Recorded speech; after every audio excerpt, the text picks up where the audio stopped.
छत्तीसगढ़। और चलिए सुनेंगे सीएम भूपेश बघेल को।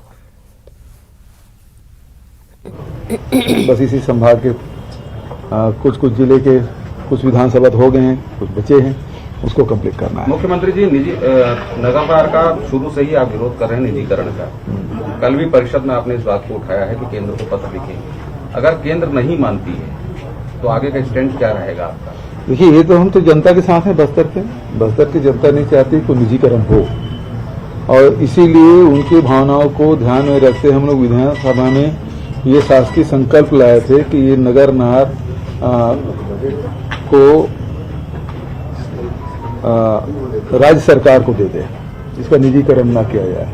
क्योंकि संकल्प आया था शासकीय मुझे याद नहीं आ रहा, लेकिन विपक्ष ने कहा कि यदि शासन खरीद ले हमने कहा उसको भी जोड़ दिए थे, तो उन्होंने समर्थन किया था।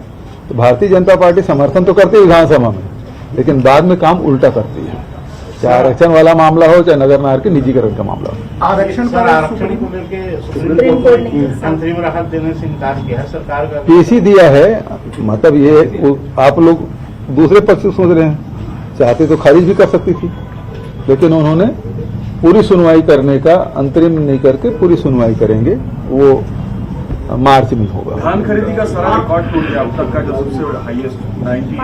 हाँ जी, इसको किस तरह से देखते हैं, कितना बड़ा अचीवमेंट मानते हैं? देखिए, हमारी सरकार बनने के बाद जो किसानों के लिए हम लोगों ने जो कार्यक्रम किया, और उसके कारण से लोग जो खेती से विमुख हो गए थे वो फिर से लौटे।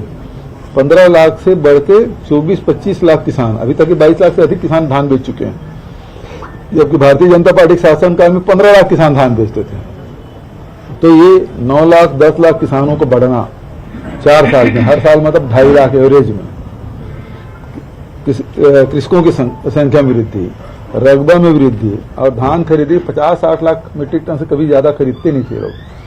पहले साल हम लोग 84 लाख खरीदे, फिर 92 लाख खरीदे, फिर 98 लाख, और इस साल तो 98 लाख का भी ब्रेक, वो भी रिकॉर्ड टूट गया। तो लगातार कृषि लाभदायक धंधा यदि है तो छत्तीसगढ़ में है। जो केंद्र सरकार कहती थी, भारतीय जनता पार्टी के लोग कहते कि हम आय दुगुनी करेंगे, वो लोग तो खर्चा दुगुना कर दिए, हम लोग सच में आय दुगुना कर दिए। इसी पे आरोप है कि सारा पैसा केंद्र का है और मुफ्त कौन सा पैसा केंद्र का है बताइए पहले। वो सांसद जी हैं, सांसद जी को कोयला का रॉयल्टी पैसा 4,177 करोड़ रुपए बचा है, वो दे दे। हमारे सेंट्रल एक्साइज का पैसा दिला दे, जीएसटी का पैसा दिला दे, वो तो दिलाते नहीं। ट्रेन है वो बंद करा दे, उस समय मुंह बंद रहता है, और बिलासपुर से ही बंद होता है ट्रेन, सारे ट्रेन रद्द कर दिए गए, लेकिन एक बार भी अरुण साहु जी एक शब्द नहीं बोले। केंद्र सरकार ने कौन सा पैसा दे दिया, कौन सा हिस्सा भाई? जो सब राज्यों को मिलता है वो मेरे को मिलता है क्या? यहाँ के कोयला, छत्तीसगढ़ कोयला है, पूरे देश भर में जाके उजियारा नहीं फैला रहा है, सबके घरों में प्रकाश नहीं पहुंचा रहा है, तो छत्तीसगढ़ का योगदान नहीं है। हम तो जिस समय लॉकडाउन था उस समय भी कोयला खदान बंद नहीं होने दिए, सारी ट्रेन चलने दिए। तो हम लोगों के योगदान को कम है क्या छत्तीसगढ़ का, जिसे केंद्र का पैसा बोलते हैं? यहाँ जितना स्ट्रक्चर बन रहा है देश भर में, हमारे लोक खदान से जा रहा है, उससे स्टील प्लांट बन रहा है, स्टील प्लांट से स्टील निकल रहा है, उससे बन रहा है, तो छत्तीसगढ़ का योगदान कम है क्या? बहुत ज्यादा है। जितना दे रहे हैं, जितना हमारा अधिकार है, उससे कम मिल रहा है।